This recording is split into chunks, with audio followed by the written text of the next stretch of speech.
Welcome to the Hop Edition podcast, brought to you in association with The Malt Miller, your go-to choice for premium homebrewing ingredients and equipment. Whether you're a beginner starting out or an experienced brewer, The Malt Miller has got you covered. So for top quality products and customer service, jump over to themaltmiller.co.uk and tell them the Hop Edition sent you. We would also like to thank all our Patreons for their continued support with running and developing the pod. If you would like to become a member and gain access to exclusive perks and benefits, head over to patreon.com/the Hop Edition. Now it's time to get this pod started, so crack open a homebrew and enjoy the episode.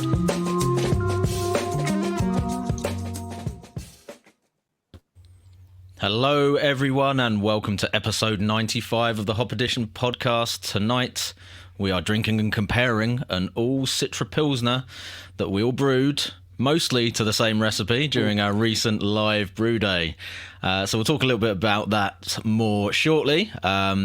Before we get into those beers, just do the quick reminder that you should always go and check out our wonderful sponsor, the Malt Miller, the premier supplier of all things homebrew.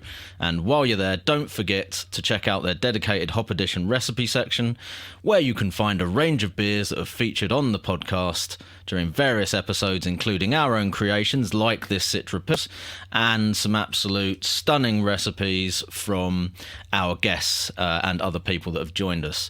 So let's just explain the purpose of this episode a little bit more quickly.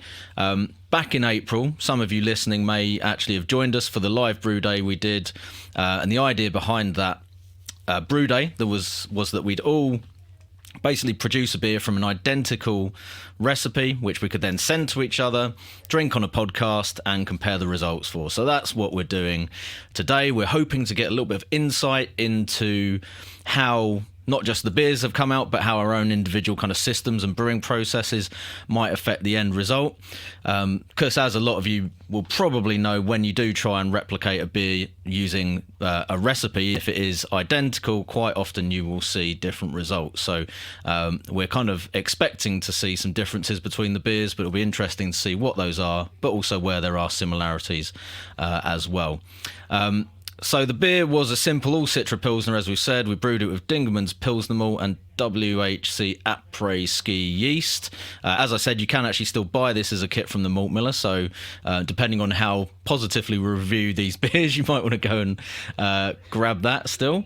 Now, obviously, we're hoping to enjoy these Citra Pilsners that we're all going to have, but just to mix it up a little bit, we're going to start off with something other than a Citra lager and do the usual round robin of what are we drinking. So, Chris, what are you drinking? And do you want to give us a quick 1 minute overview of your beer, please? Yeah, all right. Why'd you have to come to me first? Is it because of all the funny faces I've been pulling? Yeah, because you were looking rather strange, so I thought okay, you might, this have this some is interesting things to say. This is a Hellas from Andy. Andy, I don't know what the hell you've done to this beer, mate. I'm going to be honest with you. It's terrible. You need to put the keg in the post and send it to me, and I'll dispose of it for you. It's horrible, mate. You shouldn't even drink this. Drain pour. Drain pour. Do you know what? I've been drain pouring it straight down my mouth as well. Yeah, it's a really big drain right here. Yeah. I can it just get goes rid of down all of really it. quick. You know, when you're just. It's a banger. I mean, I love a good Helles. I love a good Kolsch. I love a good Pilsner, and I'll be honest, it's almost completely clear. I know, almost. Yeah. In fact, it is. If I get rid of the con, it's a lovely beer. It's crisp. It's clean. It's got all of those flavors that you'd expect. Was this hopped with Saz by any chance, Andy? No. What'd you put in it? It's got Tettnang and Hersbrucker. Oh, that explains it. That little that spicy Tettnang's class. Spicy thing. It's gorgeous. I love it. All leaf, right? Oh dear. And then it was pearl. Is it pearly or pearl? People call it different things, but I'm right, and it's pearl. Pearl, yeah. I call it pearl. I must be right too, then, Chris. Yeah. It's a lovely beer. It's a lovely beer. And that's Bohemian Pilsner, floor malted. Yeah, man. I could taste and that. And it's like... Yeah. The next level up. Helles, Helles as well. Munich Helles, Munich malt, Munich 1, Type 1, Wehrmann. Lovely. And it's that up the hill recipe, but then the end 2 hops is the swap out for that. It's I lovely. think it's 20 minutes or something. It's a banger, isn't it? I was expecting 2 bottles, and for some reason there's a mixed germ beer in my fridge. And I'll be honest, I wanted another one of these. So yeah, because it goes too quick. well, yeah. I mean, I needed to help you empty the keg. It's lovely. It's a banger. Get Andy's recipe and make it. This is a great beer. Yeah, that's insane. Lovely It's, stuff. So what are you drinking, Andy? Same. Same thing. All right. Well, that's a quick review then for you, isn't it? Nice, easy one. Yeah. Any other insights on the recipe for that while we're here? Oh, yes. I actually did the low and slow method that we've all been talking about, which was the utopian, or it's a classic German fermentation where you basically don't do a diacetyl rest or raise the temperature for a diacetyl rest. And what you do is you keep it low the whole time. Now, I think for this it's 12 degrees I did do. But then once it comes to near the end of fermentation, you slowly ramp it down. And that was the cool thing with the beer pie fermenter controller, was that you could actually set like to drop 1 degrees per day all the way down to about 6, and then you hold it and it spuns, and then you cold crash. And Chris, the flavour, it's insane. I know I'm muted. It's lovely. It's an absolute banger. Yeah. I can't fault that beer in any way, shape, or form. Yes, that's. I think that'll be my method now moving forward for lager fermentations. Just while I've got the microphone, can I just say, if anybody wants a bottle of mixed germ beer, just let me know. Owen, what you got? Well, I've actually cracked into Andy's Citra Pils. He's gone straight absence in. of anything else. So, in the interest of flow, I will save my thoughts for later. We'll hold fire on that one then. Let's hold fire. I like this. Yeah. Okay. Well, that's just me left over then. So I got a box of beers from Modest Beer, I got a couple of their beers in the St. Paddy's Day sort of special box from Brews, and I quite like the ones that they sent me. They're from Northern Ireland. So yeah, I picked them for this month's box, and this beer intrigues me because it's a New Zealand brown ale, and it's hopped with Nelson and Motueka, and I don't think I've ever had a New Zealand hopped brown ale before, so I thought I'd give that a go. Nelson Motueka, pale malt Munich oats, aromatic crystal, brown malt and light chocolate, fermented with London Ale free, and that's what it looks like in the glass. Oh, that's all right. It looks obviously a bit darker on camera than it is, but yeah, Is it clear? I think it's a little bit. There might be a little bit of haze in there. Okay. But smells. To be honest, like smell and taste wise, it's very much got like black IPA vibes for me. But I think that's just when you introduce like quite a lot of punchy hops into a darker beer, it's going to start tasting like, kind of black IPA really, even if it's not actually that dark. Not really a far cry from the style, is it really? No, especially when most black IPAs will just be this sort of recipe, but with some kind of malt for colour that's not going to add much roastiness. So the flavour profile is pretty much there apart from that colour difference. But it is really nice. So it's tasty. I wouldn't have thought to go with Nelson and Motueka in a brown ale, but if you like the sort of hoppier, darker styles like black IPAs, this is actually pretty good. So decent. I'd drink that again. Breaking the mold. Sounds pretty awesome to me, to be fair. I mean, I would be very interested in the interplay between the darker malts and those slightly fruitier hops as to whether or not it changes the flavour of them all. Sounds like you need to rebrew a black IPA, Chris. Or I need to just buy some beers from Modest. Yeah. You could do that. do that. That'd save you a lot You of time. could do that. Option B. Yeah. This is a homebrewing channel, but Yeah. Option It A is. the But right we all answer. know I have no time. Yep, you've been saying that actually. No, you never say that, Chris. No, I've ever heard you say Can that. I just say just how little time I have? Monday evening, Abigail goes to Rainbows. Oh, you Tuesday go. evening, Abigail goes to gymnastics. Wednesday evening, Oscar's at judo. Thursday night, Oscar and Abigail are at Cubs and Beavers. Friday night is jiu-jitsu. Saturday morning is gymnastics. No. Sunday's the best day. Sunday morning's gymnastics, followed by squash, followed by jiu-jitsu. No, you've Tell me done when too I'm much. supposed to fucking do anything. Yeah, well, what you're meant to do is tell the kids to not go to all these clubs. And you can have 2 of them, and that's it. Yeah. Things At are least going to get better. Rainbows is finished for the summer, though. And so is Beavers. And You go, to be look, fair, kids, this is a PlayStation. This is going to parent you for the evening. Xbox. Off you go. Correct. This is Yeah. called Fortnite. Oscar's already on Fortnite. Shouting at all his pals. No, it's all good. There It's you all go. good. I'll find time. Digital childcare, mate. That's where it's at. Digital childcare. 100%. Well, come on, let's get into this. Too true. Do you want to take us through that little recipe bit there, Chris, on the notes? We're all right. Now, let's Smooth get into segue, the guys. Citra Pils and see who's produced a banger and who has smashed out a drain port. Well, Andy's done one here. So, betting is Andy. Firstly, a quick reminder of the recipe, because essentially this was a smash lager. And to be fair, Tricky chose the recipe, which generally means it's going to be all right, because, Tricky's recipes are halfway decent. And basically, it consisted of 4 kilos of Dingerman's Pilsner malt, unless your name's Owen, and then 10 grams of Citra at 20 minutes, 20 grams of Citra at 5 minutes, 40 grams of Citra at Whirlpool, 80 grams of Citra dry hop, and then 2 packs of Après Ski. Now, Après Ski is a wonderful yeast. I cannot recommend it highly enough. I've been drinking mine, obviously. I haven't drunk the other guys yet, but mine, I recommend that yeast. For a dry yeast you can keep in your freezer for about 20 years, it's a banger.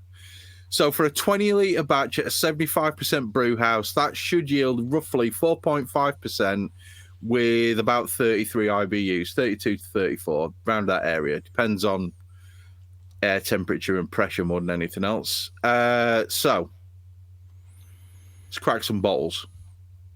Yep. Yeah, does that work? Yep. So, Andy, your one's up first. So we've put on the notes that we'll all Jesus do a Christ. quick overview of anything to do with Yeah, that's the way you done. brewed or your brewing system that could affect the beer in any way. So, Andy, were yours in plastic or glass? Plastic, and it's Thank the pink. God for that. It's the pink writing. Remember? baby pink labels. Chris. Baby yes. pink. Oh, there it is, yeah. I totally wasn't borrowing Jess's felt tip pens. Got the crayons out. Whatever was closest, yeah. 100% Jess's. Hey, at least you pens. put labels on yours. I just didn't That's bother. true. Work I it love out the for pink yourself. labels, when man. you go, there's a hazy one and there's a clear one. So I had the hazy one last night. Hope you enjoyed it. Yeah, I did. Yeah, it was good. Yeah, I think I put in the chat, put some stuff, but yeah. Looks good. Looks good in the glass. This, yeah. I don't know how it's turned out for you guys in the bottle, if it's okay or if it's Plenty slightly of less carbonation. Yeah, it's Absolutely looking good. streaming carbonation. Yeah, mine was very carved. It started creeping out the bottle. Bit That's like good. that. Cool. Good, because that's what you want, isn't it? Yeah, you do have to carb it a bit higher if you're bottling, don't you? Because sometimes Yeah, you lose it a bit always when loses. you bottle it. Especially with the plastic bottles as well, because they tend to Yeah. squish a bit, don't they? So, my brewery, it was done, I think, yeah, it was only was it a 24 litre batch I did? So, Tricky, I think he gave us a 20 litre and I upscaled it to 20, or 23 litres it was. And then, what was the differences? I pretty much stuck to what you'd put. The water profile, I'm not sure if it's the same. I don't know if you gave us a water profile or not. He did. He did, Right, yeah. Okay, good. What was the differences? Did you do your longer whirlpool method, perhaps? No. No? I did exactly. Did it exactly? No, I did 20 minutes. Okay, cool. Yep. Oh no! Oh no! Hey, he's huge, man. And this went in the Apollo. I went in the Apollo fermenter as well, so that's probably going to try and maybe keep it a little bit similar. And I'm pretty sure I pressure fermented, or did I? Maybe I didn't actually, because I think I put it on low pressure, just so it was a valve, because we were dry hopping it. And then, and then it was only, I did a 2-day dry hop, and that was it. And then cold crashed and kegged pretty quick. So, yeah, it was pretty quick turnaround. Well, I think it was at 2.5, 3 weeks or something like that it took, because the ferment itself takes quite a wee while. So, yeah. Did you actually follow the fermentation schedule? 12C in it, 14 days I've got. Yeah. Did I you think do the I whole actually 2 knocked weeks? it up to 14 for the dry hop. So did you crank it up, like you went 12 degrees for 14 days, and then you took it to just left 14 degrees, and then 16 degrees, and then No. I did. I just 18 took degrees? No, I didn't do any of that. No, I just did 14, and then dry up left it for the 2 days for the dry Oh, hop, Yeah. and then cold crashed it. But it's loads of flavour in it. Well, I've got to say, it's a strong start from Andy. It is a strong It's start. a I think very what nice beer. What was interesting was, to statement of the bleeding obvious. I smelt it and was like, oh yeah, that smells a lot like mine. I was like, well, yeah, that's kind Funny of you obvious. say It's that, the same yeah. recipe. Yeah. Subtle differences. Sort of I think there's a slightly sweeter back end on yours. I was going to say, I may change my mind on this when I've actually tried it, but I think that my one's probably a little bit more bitter than this. Okay. But yeah, I'm saying that, and I'll probably taste it and be like, oh, no, it's not. Bang on. Yeah. Yeah, the bitterness is quite subdued, isn't it? It's very smooth. There's no like spiky bitterness in it. Carbonation's on point. It looks great. Citra. What I have discovered, it's been interesting to do just a pure Citra beer. And kind of really discover sort of what I've done. Very few smash beers in my time. I think maybe this is kind of teaching me that actually there's a lot of merit to it in terms of kind of discovering really what Citra brings. You know, I just want to jump in and say, if Citra, banging. I've changed my mind on Citra. It's still shit, but this isn't. I think it's that. See that batch, Chris, that we got. It was a good batch. However, please can the next one be with Idaho 7? Because fucking hell, that's a complex hop when you single hop it. But anyway, carry on.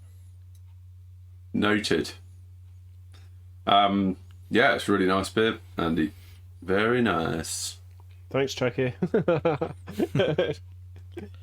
No, it's a good beer, this one. It is. It's beautiful. I love it. Flavour on it, to be fair, right at the top end, I get grapefruit and what's that one? I get persimmon. Off of this one, and a small amount of Seville orange, not Valencian, Seville orange. Yeah, Really? I'm getting a bit of the old lychee for me. Bit of lychee in there, I think. Smidge, but it's overripe lychee. Overripe. Get it right. I'm getting lychee. Gently trodden on lychee. Gently, it's mildly squished. Mildly squished lychee. A slightly bruised lychee. I mean, it is the classic Citra flavour profile. Yeah, it is. It's just it's whatever your taste bud wants it to be at the time, whether it's orange or lemon or grapefruit or whatever it is. It's citrus. But like Owen was saying, actually, it's you do an all Citra or single hop beer like this and go, oh, actually, yeah, I don't have to throw 5 hops at everything just to have an interesting. Obviously some hops like Citra as we know, work better because of the survivables and all of that other stuff. Citra's quite high up on that chart, isn't it, as far as having all those persistent kind of oils and flavour compounds. But yeah, there's quite a lot of complex flavour in there, really, for a single hopped smash beer. Well, that by virtue is single hopped, but you know what I mean. I agree with Owen. It's eye opening to just go back to something this simple. You don't have to do a lot with the hop to change its characteristics. You know, just looking purely at the hopping schedule, the 20-minute edition is going to impart a different flavour by the time it's been through, 15 minutes of boil than the 5-minute edition. And the 5-minute edition is going to impart a different level of complexity compared to the 20-minute edition, the Whirlpool. And then all of a sudden you've got a 90, in my case, a 92-gram dry hop going in, which is going to impart a different final flavour compared to everything else that's been in there along the way. If you treat, it's like the difference between flash fried pork tenderloin compared to pork shoulder done for 16 hours on a barbecue. It's a totally different flavour. And it's a lovely beer. I'm really enjoying it. But at the same time, you've got to just remember that you can impart different things into a beer based on when you put the hops into the brewing process. Do you know what would make this better? Simcoe. No, some Nelson. Some Nelson, of course it would. What do you think? Maybe like you could, if you added like a German noble hop variety earlier in the boil. Get some techno in it. Yeah. Pearl at 60 minutes. Yeah. Sats at 30. That would take you into the what people would call West Coast Pils territory nowadays, where a lot of those recipes have the noble hops in the boil, and then you top it with but also probably want to push the bitterness up a bit if you wanted to call it that, if anyone cares, if you like it's authentic West Coast Pils. But no, I think that would be really good. Interesting, when I've brewed my one, initially it had a really sort of potent flavour to it that tasted like it did have a load of noble hops in it, and I think it must have been something that the yeast did, but it had this kind of like very floral, slightly spicy, basically like Tettnang and Hallertau kind of flavour to it. And I was like, this is weird. This like tastes like I've put a load of noble hops in it. But I think that yeast, they do say that it can bring some of those kind of like meadow-like, flavours or something, but it does seem to fade. So alpine meadow flavours from the Swiss yeast. Shouldn't have been surprised, but I'll be honest, I'm really hoping it doesn't bring cuckoo clocks or fucking chocolates, but I can deal with alpine flavours. Comes with a complimentary cuckoo clock. With every 10 packs ordered from the Malt Miller comes with a complimentary cuckoo clock.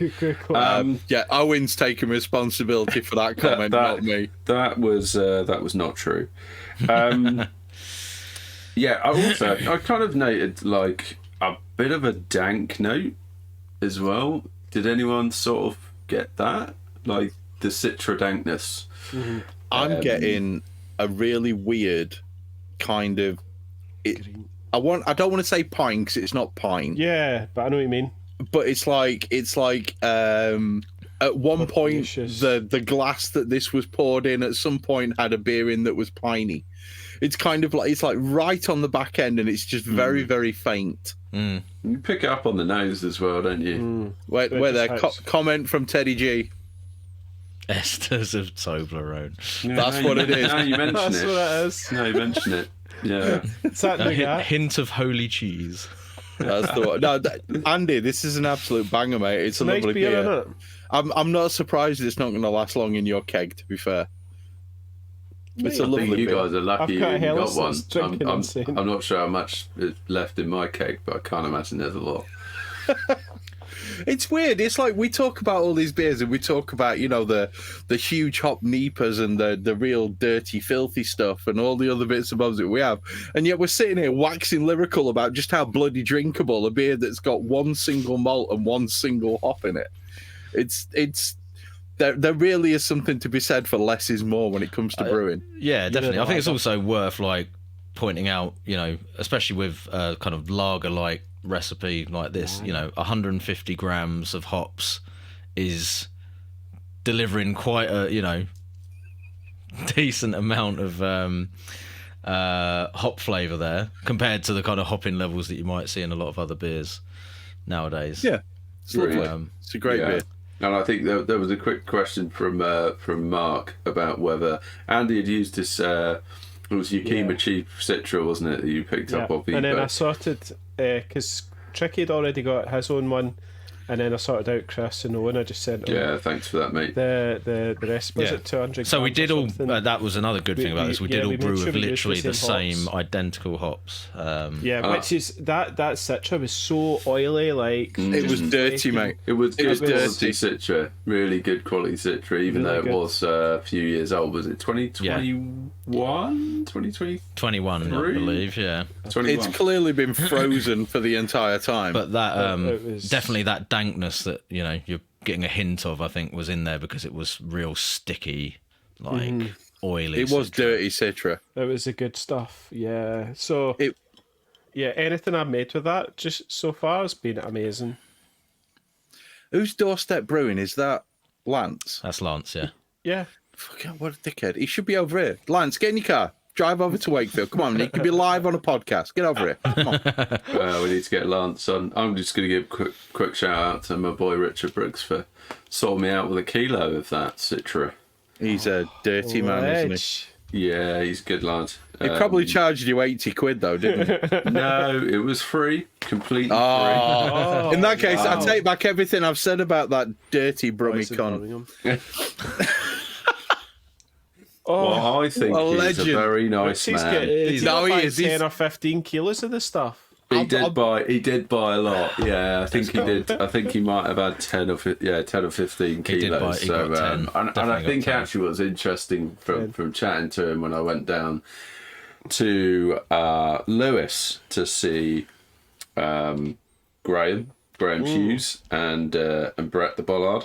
And for the Brooksy was there, festival, wasn't it? and Lulu was there, and we were going to go to these hills, Yeah, but it got cancelled. The entire festival got cancelled because their marquee collapsed and destroyed quite a lot That of was the unreal. bars. And it was a huge marquee, I seen the photos. It was high winds. nuts. So we had a fun night out in Lewis and Brighton. Did a quick tour of Harvey's. Harvey's. Yeah, thank you.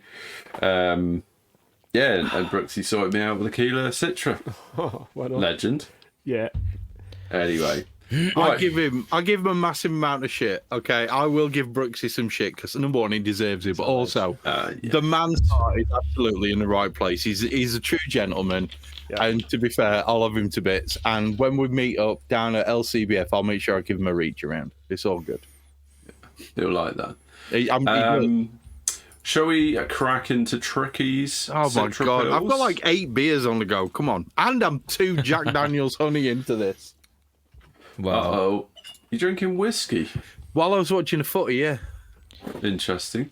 Andy's one disappeared pretty quick, so Yes. Right, I'm going to find Richard's. Yours was in a glass bottle, wasn't it, Rich?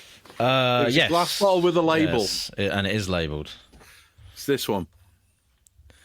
Have you seen the technology that Tricky's employed with this label? So I was in a little bit of a rush with the labelling. shit, Sherlock. Normally I No do my excuse. nice printed thing with the QR code and all that jazzy stuff. I said that. And I was like, shit, the podcast is on Saturday. This was Wednesday, Yeah, I we think. were I was like, there's no time for that. Get the Sharpie out. We'll have to, yeah.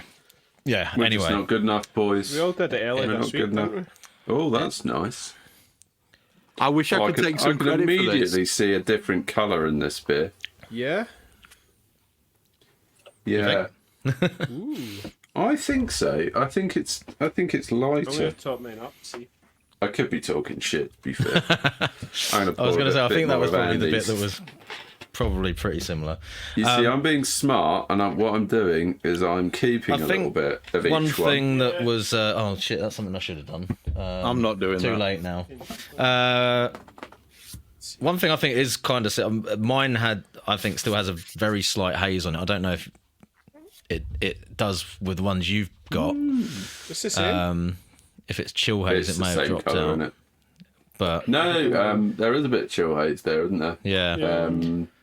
But has your Right, one let's got? get in Has your one Tricky's got is that definitely slight lighter. haze? No, mine's dropped clear, I think. Well, it looks like it is in the glass that you've These are got, different Chris. as well. It's definitely lighter. Yours is definitely lighter, Yeah. mate. Okay. I think it's got almost the same clarity as Andy's. I know, it's definitely clearer than Yeah. Andy's. For me, anyway. Okay. That's the two of them there. That's interesting. It may, yeah. Again, I think it's chill haze because it's still kind of got a little bit of a haze on it for me when it's out of the keg. That can maybe drop out while it's in the bottle, perhaps. But yeah. Anyway, there's not really anything like particularly Ooh. majorly different It's a to talk about in terms Different beer. of the brewing process. That's so weird. It's a But- different beer. It did come out slightly strong. What was the ABV on yours, Andy? Was it 4.6? So it's pretty much bang on. The target. 4.7, did I say in Yeah. the text? The text sheet. 4.7, I think. So I I finished 1.007. I got and it a was little the bit 1043. higher efficiency than I was expecting, and it did attenuate down a point lower than I was expecting as well. So I ended up at 4.9% with mine. Yeah, brewed under pressure in the snubby, 2-day dry hop, basically all the usual processes that I would do. Yeah, It's more better. Yeah, I did say I think my one's you, more bitter. I think that is You can the almost case. pick that up on the nose as well. Oh, So I think this is a bit more of a pilsnery, sort of bitterness level on it. But it's not much. It's not huge. It's not like, whoa, that one's massively more bitter. But it's, they're I think almost Owen said different as well, it seemed a bit I sweeter. wouldn't have said it is a great deal more bitter. Yeah.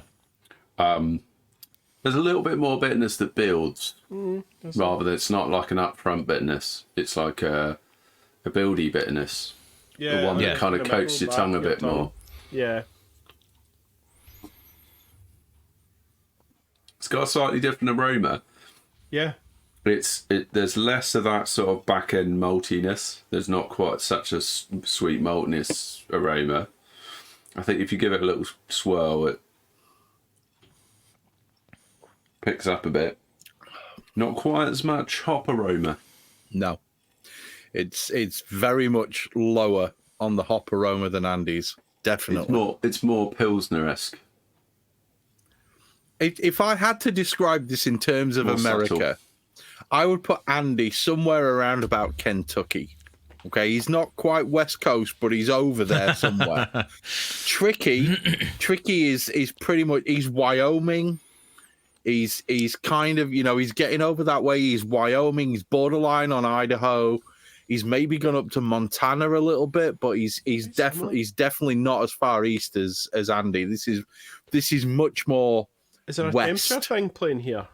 Or are your beers the same temp? All mine is the same These will temp. be the same temp because they're at the same fridge. Yeah, should be the same. Yeah, I mean, I think this does have I definitely hear what you're getting at, Chris. It's leaning more west in flavour profile, and there's also a little bit of more of a sticky fruit flavour on it, as opposed to that sweeter, brighter kind of tropical note that I think Andy's had.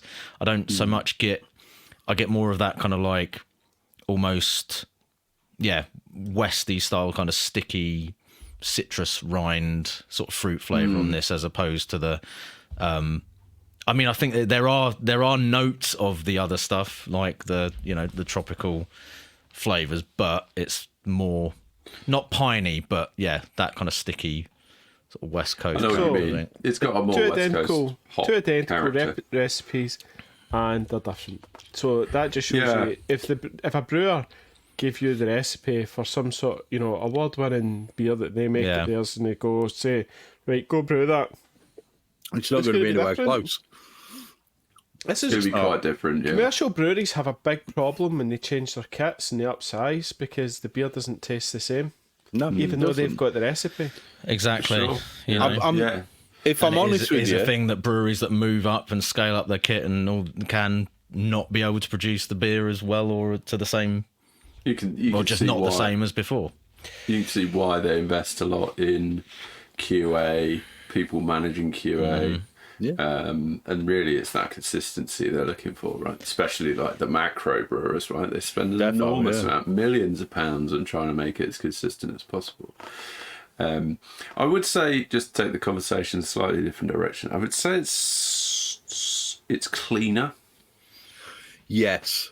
It's kind Get of diacetyl. it's I did get a tiny bit. Actually, yeah. Yeah, But there's a but touch on there. it's not like we're talking about clean fermentation where you bring like there's a little bit of diacetyl, but it's crisper and it's kind of cleaner. Yes, it is. Yeah. It's less malty. That's what it is.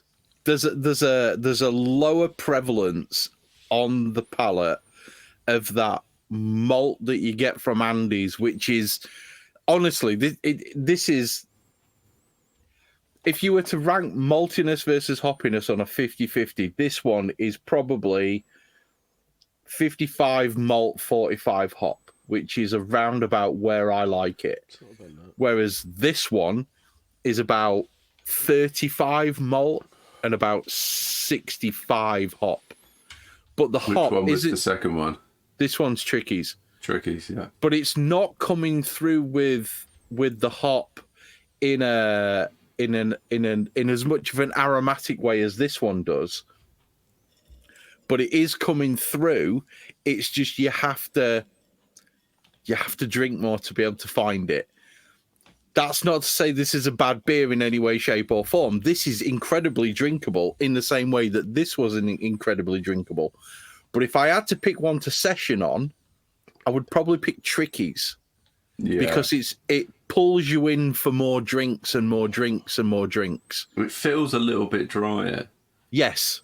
And I think if you drink them like side by side, Andy's has got weirdly like a finer carbonation to it. Definitely. And slightly more carbonated, which adds body. And because I noticed a body difference. Yeah, Tricky's seems to be a little bit thinner. I think that's really because sharp and yeah, it's pointed. it's almost like the higher Yeah. bitterness is slight higher bitterness as well, and then it could be Wart's mine's- profile. Could be It's just weird like how that Wart's changes minor. the impression of the malt, bearing in mind it's exactly the same malt and there's only that malt in it. It's Quick question for that's you. Tricky. almost What- more interesting than the hops because we know there's so many different things that can affect the way the hops are diacetyl. presented in there. But What was the TDS on your RO when you produced this water? I mean, I don't know if I checked it any time that close to brewing this beer, but it's usually around about like 8 tops. Yeah. Right. Okay. So nothing. Yeah, not anything. You that's gonna say have an nothing, impact. but it depends what that 8 is. Ah, but And the I'm- reality No, is, it's not gonna. It's not gonna Scottish be tap water. noticeable. it's more likely. Actually, no. That's yeah, because you use the tap water, and what's the base profile for what you've got, Andy? Basically, the water profile Just for what you RO. chose. It's Oh, just right, zero, yeah. zero, zero. No. Oh no, but didn't we try and match it so it was basically pretty close? To Yeah, what you did. You had You out did. the tap. That was, and just as soft as That was possible. the aim. Yeah. Is chloride up at 93 on yours, Chuck? It shouldn't be. If that was on the recipe that I sent It's you, at then that's 40. wrong. Yeah, it should be Right. 49, 50, 50. So Right. yeah. See mine. The water profile I've got down here is calcium 61, magnesium 1, sodium 6, chloride 93. Okay, that's interesting. That would explain it. That'd That's explain where everything. you're getting the body. Yeah, that's where Yeah. you're getting the body from, and the additional maltiness that comes through. on And yours. potentially softening the bitterness a bit as well, maybe. Yeah, So yeah. it can almost account for all of that to an extent. Yeah. You just screwed the experiment, Andy. Sorry. Totally Scottish ruined it. water, No, fuck it was it. good. Scottish It was tap good water. investigative. That was investigative drinking right there. Investigative journalism. Yeah. I'm going to have to leave some of these beers, or I'm going to be arseholed in about 10 minutes. I really enjoy it, Tricky. I think it's an excellent beer. It is an excellent beer, but it is. This is the weird thing. It's like it's no less excellent than Andy's and no more excellent than Andy's. It's just What I found strange was I drank Andy's, was like, oh, this is well close to what I've done, and then put them together and go, no, it's not. It's really not at all. The subtle differences. They are similar. That's what I mean, though. I think if you drink them in isolation, you kind of go, well, yeah, it's a Citra Pilsner. Yeah, but- It's pretty much the same. And then side by side, you go, actually, there's some much more apparent, like, It's pretty difference stark, to between be them, fair. I was so it's interesting. yeah. Be interesting to see the next ones. Hang on, I've got to pull a pint of mine while you With a- guys get it out and pull it. Yeah, a I mean, 3 month dry hop. they're not completely different, are they? I mean, yeah. No, I'm I glad mean, we're yeah, finding some obviously differences. we're looking into it with a, under the microscope, as it were, so you're kind of like Yeah. picking the differences out rather than trying to say, oh, this is the same, this is the same, this is not. I would agree. Yeah, I mean, we're being like only retentive about it, but that's the whole point, isn't it? Yeah. It would be a very boring podcast if it turned out that we just all made exactly the same beer and it tasted exactly the same. Oh, that tastes exactly the same. Good. Let's move on. yeah. Next Yeah. one, also the same. Good. Yeah. So we've all just cloned a beer perfectly. Well done, us. Good job. And on to the after party. Yeah. Right, Chris's Citra Pils brewday, it says on it. Oh, it's feeling quite firm, the bottle. Yeah. Yeah. Oh, it's very... I thought it was very full, but it's not. Right, are we trying Chris's next? Yeah. Yeah. Yeah, buddy. Oh, good. It's just a scoot up. Can I just say that mine is most definitely most hazy out of everybody's? I wouldn't say so. Doesn't- I think it's doesn't look absolutely in the bottle exactly at the all, same. It's exactly the same as the others. Okay, Yeah. so let's talk through mine. Quick overview of my brew system. I have a custom built all-in-one 50 litre. Sorry, just to interrupt. Yours is the clearest out of the two I've had. Chris. Yeah, it's like so By a bright. mile. There may be a reason for that, which I'll explain in a moment. So, overview of my brew system. So, I have a 50 litre custom built all-in-one with a 4.5 kilowatt element, which was still in when I did this particular beer. I recirculate my mash, but I mash with full volume. And I don't bag any hops when I bang them in. The main difference between my system and a all-in-one that you can buy is that mine's fucking better. So, it's better in the fact that if my element blows, I can change the element and it costs me 30 quid. Other than that, it's pretty much much of a muchness. I don't mash in a separate vessel. I just mash straight in. I use brew in a bag, and to be fair, I throw my hops straight in, and I don't fuck around. The actual brew day itself, I fully measured literally everything. So my pH was absolutely cock-a-doodle-doo, exactly where it's supposed to be at 5.2. The OG was 1044. 1044. Love you. See you soon, buddy. Have a safe journey. Don't turn left. Oh, wait, you're on a train. You can't. Final gravity was 1.007, pulling the beer in at a fantastic 4.8%. And EBC 5.9, IBUs absolutely cock-a-doodle-doo, bang on 33, and Bootagoo of 0.75, 4.86 kilos of Dingerman's Pilsner malt. And I've already given you the hopping rates. That was as it was. Brew S efficiency came out at exactly 72%, which is right where I planned for it to be. And water profile was 49 calcium, 0 mag, 0 sodium. Oh, sorry, natrium, just to throw in a phrase that none of you will understand. 49 chloride, 50 sulfate, 0 bicarb. I did check the TDS on my RO and it came out at 0. And other than that, it was absolutely fucking bang on. I carbonated to 3.1 volumes of CO2, mashed at 65 with a strike temperature of 67.7 degrees C.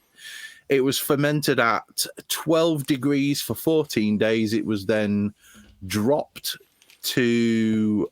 no, I left it at 14 degrees and I dry hopped for 2 full days. I then cold crashed and left it for 10 weeks.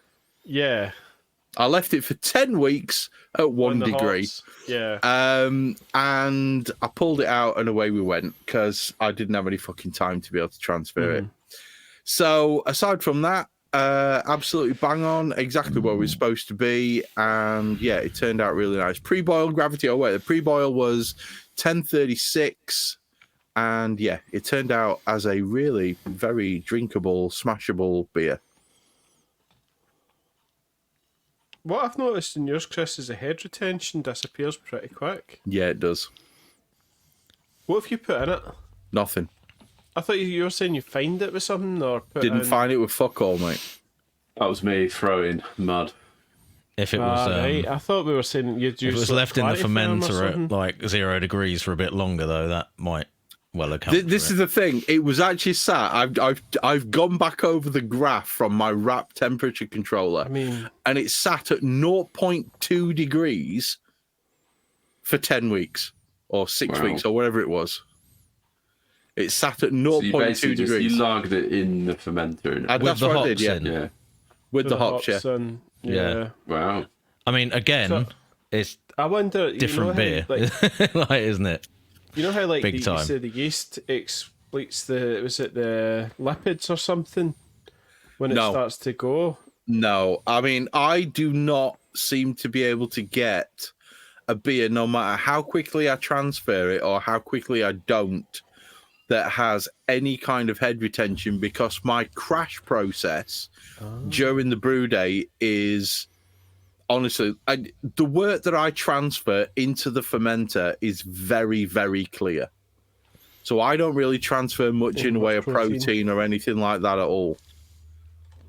That might be a big thing, actually. I'll talk about that. So at the end of the dry hopping, at the end of the whirlpooling, the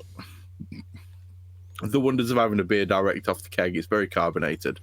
I whirlpool it for 20 minutes, and then at the end of the whirlpool, I will cut the element, because my element stays on to maintain the temperature. And at the end of that, I will allow it to just whirlpool for another 4 minutes. And then I cut the pump. I let everything drop. I ended up with a cone that was about that tall in this one, which was really cool. And then I just wait until all movement within the wort at that point has stopped. And I have a crap stopper on my tap, and I just transfer straight in. And I end up with virtually no trub going through at all, until right at the end, when I have to do a little tip on the kettle, and then I get a very small amount of trub goes through and into the fermenter. But it was 2 packs of après-ski, and it was fermented exactly as per Tricky's schedule. The only difference between my beer and everybody else's beer is mine sort of sat there at 0.2 degrees for yours doesn't have a the half. gas at all. None at all, mate. That's the difference I'm picking up, actually, because mine and Tricky's have got, like, Tricky's is, it's got, and Tricky, you might not have it because it might have been through the bottling. I don't know. But then even mine, I've got a little bit. Smidge. Yeah. But mine's very clean. It's that kind of, how do you describe it? It's like that, it's sort of it's not toffee, but it's like a caramelized sort of Werther's Original sort of. You know when you get that. If someone gave you a pure hoppy beer and you forgot to drink it, and butterscotch, and you pour it, and you just get wafts of that crazy butterscotch. Butterscotch is one of those aromas that you actually get quite strong for a very small amount. And it's incredibly perceptible. Yours doesn't have it, which is why yours is not as pure. When you put your nose in, it doesn't just fuck you in the nose, sort of thing. Can I say why that is? Doesn't give you a good nose. Nose. Wow. Yeah, it doesn't even pick a nostril. The reason why I don't get that is because my boil is so vigorous. 4.5 kilowatts at 100% power for 60 minutes. Trust me, I have beer jumping out of the fucking kettle. Never mind anything else. You must have a hell of a boiler. 7 litres. I mean, same as mine. It's definitely like cleaner than the previous two in the sense of it like being uber clean, almost to the point where it's like super clean. Yeah, just super clean. I'll be honest, I wanted to up the dry hop from 92 to 192 because I know full well I would have been able to perceive it really cleanly because that's how I produce my beers. Yeah. The one thing that I was disappointed with about this beer was obviously the head retention, but that's because I get fuck all head retention anyway. The one thing I was disappointed about was for my palate and for my nose, there's a lack of malt expression there compared to what you got, Andy.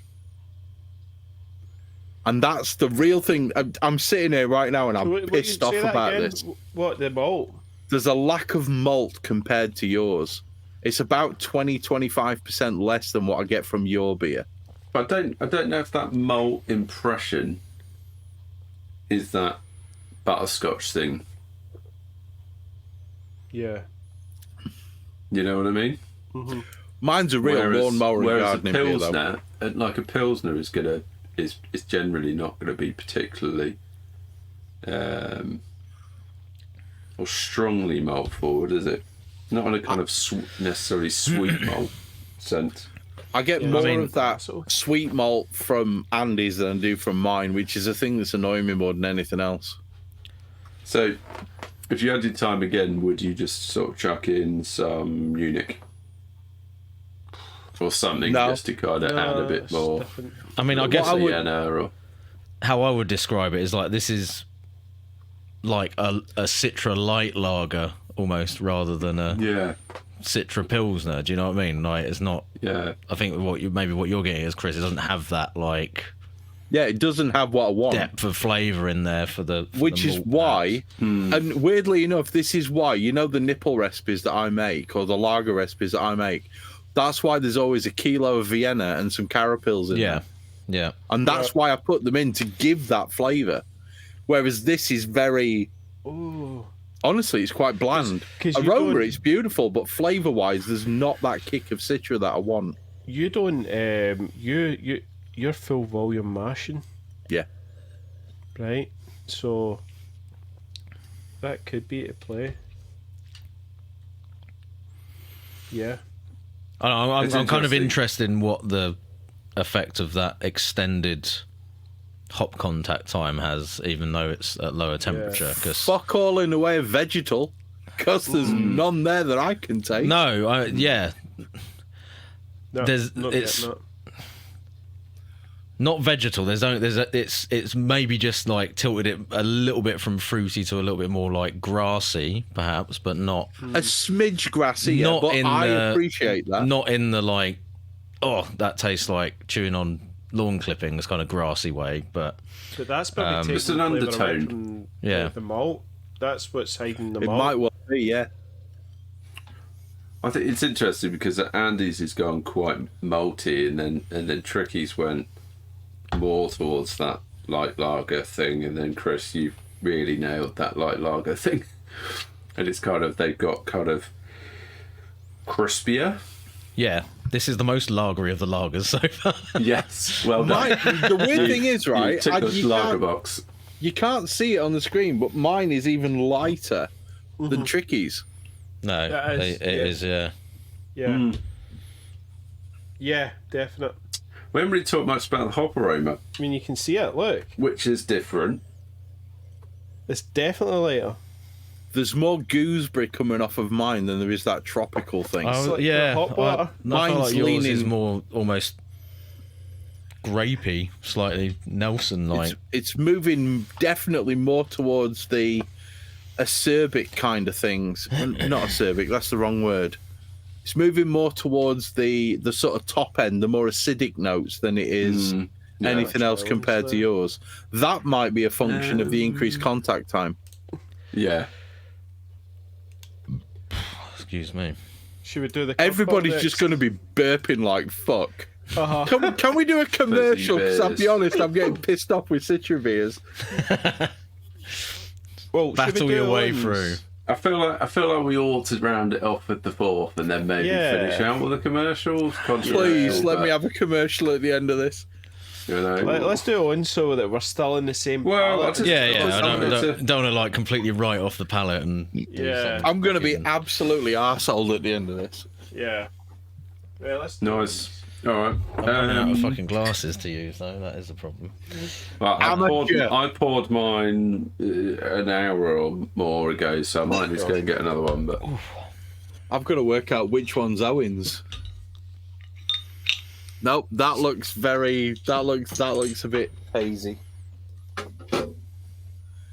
you'll be able to tell the difference. Try light through them. One's going to be very hazy. One's going to be very. One allows light through, the other one doesn't. Correct. pretty Yes. much, Yeah. Yeah. One tastes like a kind of You can use zesty, peachy. scientific, technical detail if you want. What were you saying? Adam? I think that was the right one. Yeah, I think Should you got be. the right one there. Right, Well, we've had a hazy. We've had a few comments about the bottle opener that I'm using. So, guys, if you want this bottle opener, Yes, okay, please. what you need to do is you need to speak Yeah, to can I Luke have one? Stevens. Right, I would love to say I bought this myself, right? But the problem is Oh, nice. Luke Stevens, who is an utter legend, okay, Lukey Luke, the man himself. Even though he's a Spurs fan, we give him some credit. He actually turned around to me and said, I sent him a bunch of stuff and he went, I'm going to get you a bottle opener. And he got me a bottle opener with the Hop Edition logo on it, which I absolutely adore. And it always sits above the two Budvar blades that I've got. Oh, So yeah. if you want one of these, you need to speak to Lukey Stevens and get him to sort you one out because I have no fucking idea where this one came from. Luke's in the chat. Luke is an Luke. absolute fucking dude. I love Luke. And to be fair, he's due a reach around at LCBF as well. Form an orderly queue at the toilet blocks, gentlemen. Chris will Mate, be waiting. we're gonna do it. We're gonna do it by some sort of stand. It's all good. Oh, okay. Everybody get ready because it's going to be on OnlyFans. Oh, and Right, you've got so, yeah. carbonation on Some- point. I'm gonna talk you through Excuse not me. quite as much detail as Chris, but through the brewing process. So, and actually, Chris, you kind of reminded me a little bit of the radio football scores that get read out. Clacton Town 1, Motherwell 2. It sounded a bit like that. Maybe you should consider a new career. Shout out to I the would love to be a granddads that we radio had DJ, to, man. sit together with and listen to those back in the day. It was great. Jeez. Oh, that's So- What clear. is this malt, by the way? Because it That's is Yeah, well, yeah, listen, I'll get to Hey, that. I'll get tasty. to that. Hold on. So I brewed this on my on my Oh, fuck off, B80 winner. using RO water. And to Andy's point, I did slightly screw up the experiment. Thank you. Not realising, because I think you lot all bought a whole bunch of Dingerman's Pilsner malt, right? Off Yep. some, I don't know, there was some deal going round. I missed Some out on dodgy that. Irishman sold us a load of cheap off the back of a lorry. I think it might have Dingermans. been whatever that Irish company is. Can't remember now. Will remain But, nameless. It turned out I didn't have any Dingermans, so I ended up using, and this is a slight cheat, Vireman Bohemian Floor Malty Pilsner. So clearly mine's already kind of got a bit of a step up in potential quality. That's funny. This is That's probably good, the though. finest It's nice to Pilsner malt see. you can buy. There was one slight issue on brewday, in so much as my pre-boil gravity came out quite poor, and that's an issue I've been having quite a bit. And it turns out that my B80 is not actually level, Also, and it was tilting. but then So I was actually putting in more water than I should be, Owen, but because then I'm using the scales on the back. see the Bohemian Pilsner malt. I got less extract from that, and I don't know if it's because you have to take it through the various rests because it is less modified, I believe. Yeah, quite a high protein Yeah. content. So whether it was either the malt, I think I also oversparged it by accident. So in short, how has that changed the beer? I ended up, I think, boiling it for an additional 10 minutes. All right. Okay. So bear in mind, it may be carrying a little bit more bitterness. Can I just say before anyone else does, winner. Well, I It's did fucking cheat. beautiful. I did It's beautiful, cheat. mate. It's the sweetness. It's the sweetness from that Bohemian Pilsner. This is the thing that we've been saying brings for a different months and hop months and flavour, years and doesn't it? years. This is sweet. It's flavorful. It's whole. It's complete on the mouth. You've got that wonderful hop aroma that sits above this wonderful, fucking glorious sweetness that overrides your palate. This is absolutely gorgeous, and it's why. I'm glad you did that because It's- that shows the difference between the That- Dingermans. that malt, for we me- just had four same beers, but now that just shows you the power of Bohemian. The Dingerman's Very well malt done. is like great for a very clean, Very very clean. low malt flavoured As I proved. light lager potentially. That That's has amazing. for me with the floor malted, it's always that like lightly toasted fluffy white bread with a smear of honey on it kind of That's what it is, malt buddy. flavour to it, and it's just like, Aye. and it makes that citra hop flavour just sit on top of it So like, much better. oh, Yeah, it's 'cause like a nice the little, and then sweetness. you've got a little smear of like lemon marmalade on top of it or something from the hops. It's just, It's gorgeous. Yeah. It's gorgeous. It's funny actually, like That's cool. how the difference in malt can change the way that you perceive the hop. It's so great, much, Owen. so Right, much. that totally Yeah. changed. I'm not surprised you've been caning fuck out that keg, mate. Yeah. Yeah, I reckon Yeah, there's probably Abbott, only 2 yeah. pints left. But you have to admit, right? As That's far the as a best simple beer, this is an easy brew. That's an easy drinker. That is a perfect summer smasher. Right, how do we get like fucking loads of Bohemian Pilsner malt for Dead Street though? Okay, so what we do is Need we a pallet tap order. up. Who's that dude who drives trucks from Holland? Used. What's his name? Used needs to nip down to Vehement's and pick us up a truck like a trailer full, and then accidentally drive through the Channel Tunnel and all the way up to Wakefield Accidentally. and just drop it off at Wakefield. And I'm glad took I a don't wrong have a turn. sack. But it's Yeah. gorgeous. It's absolutely banging. And to be fair, this is the thing that's going to kill me, okay? So this is mine. This is Owen's. Look at the difference in colour. Yeah, the colour is quite substantially different, isn't it? It's epic. Bear in mind, it also had 10 minutes additional boil time, so that will have contributed a bit more. I think it's also clearer, It is. Yeah. Owen, which must be the malt, right? I'm coming down to Southampton at the end of July. I need a batch of this. Well, I think that's probably going to be a tall order, mate, in like Well, I think you need to sort your in shit out, mate. 22 days. I don't mind if it's a bit hazy. Just Listen, make it I'll save you a pint, all right? I'll Yeah, save it you a might be a pint. struggle, to be fair. But if you guys haven't drunk the Nipa yet, that I also sent you, I mate, would can't highly drink anymore. recommend. I would highly recommend blending the two of them together, fuck. which I've been doing a bit of. It's a Interesting. little 50-50 blend. Interesting. is Hang on. The Nipa's is pretty good. The Nipa's got a bit of bitterness to it, doesn't it, Owen? It has, yeah. And I think and this that just would helps to bring the bitterness down a little bit. Yeah. I've just changed my camera for those of you watching on YouTube. Those are the 4 beers. Andy's, Tricky's, mine, Owen's. Look at the difference. Owen's looks like a glass of honey compared to the other one. It does, mate. Although I'll be honest with you, if I'm mowing lawns, I'm going to want Tricky's. Yeah, yours are Tricky's, definitely like real summer smasher. I'm going to want yours if it comes to mowing lawns, buddy. I'm getting mad the asshole off Tricky's. Yeah. Crazy. It's pretty insane the amount of diastole I'm getting off Tricky's.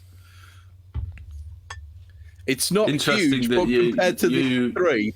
You pressure fermented it, right? Yeah. That might be something that we need to I'm getting the test. asshole off mine as well, to be fair. Yeah, but yours is way less than Tricky's. Yeah.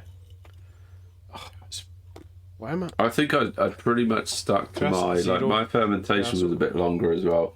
I think I started mine at 10 rather than 12. That's mad. So I did 2 weeks. No, it was probably about 10 days at 10 degrees. I need to nip into the house. I'll be back in a minute. Ramped it to 12 degrees. Then I ramped it to 14, then 16, I think. And then took it back down to 14 for the dry hop. Well, an interesting experiment. Wasn't it? It was very interesting. Definitely. But if you do get a chance to, well, Andy's not going to be able to do that. But if you do get a chance to blend it with the old Nipa I sent you, then, or if when you get round to drinking that Nipa, find something else to blend it with. Might just take the bitterness down a bit. It's still banging.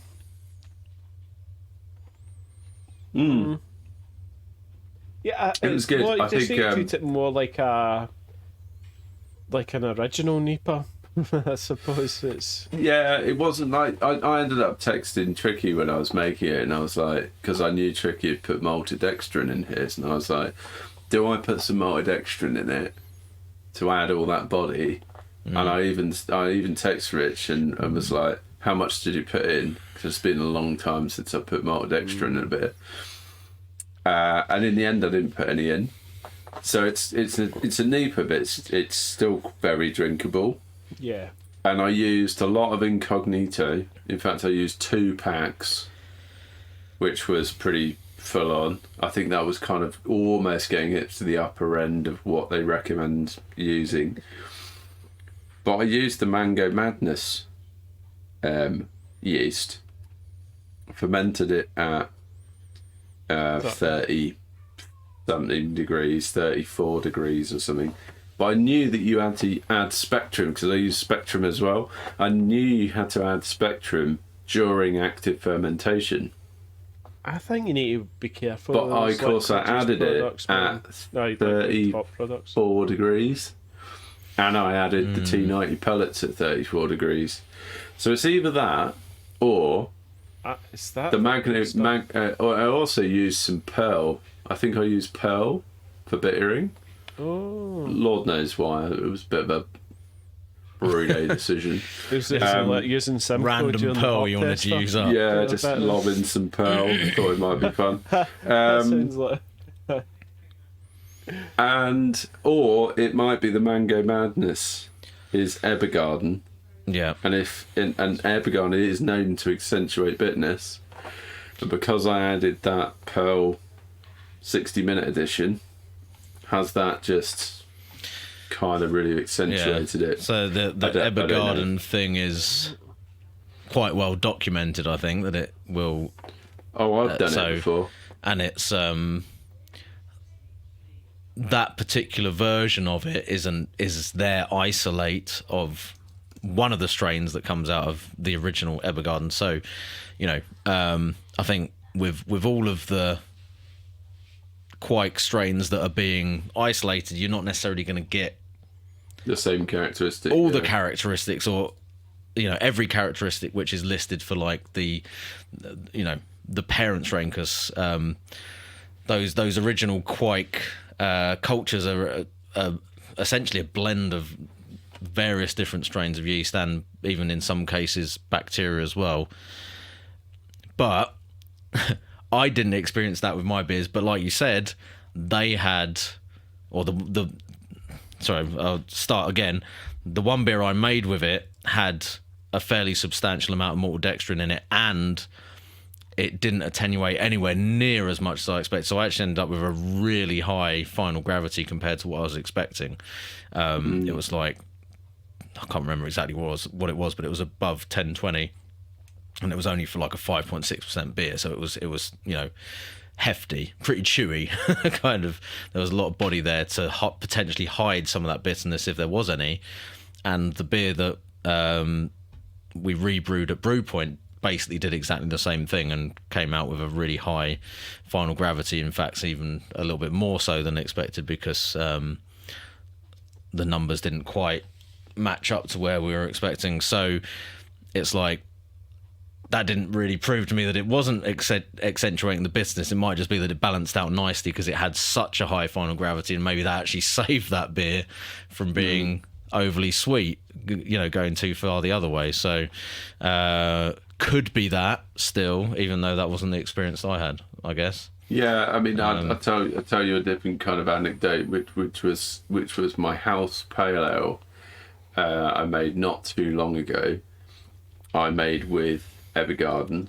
I completely forgot about the accentuating bitterness thing, added a bittering addition, came out like a nice beer, but it carried almost exactly the same bitterness and character, like the bitterness, the bitter character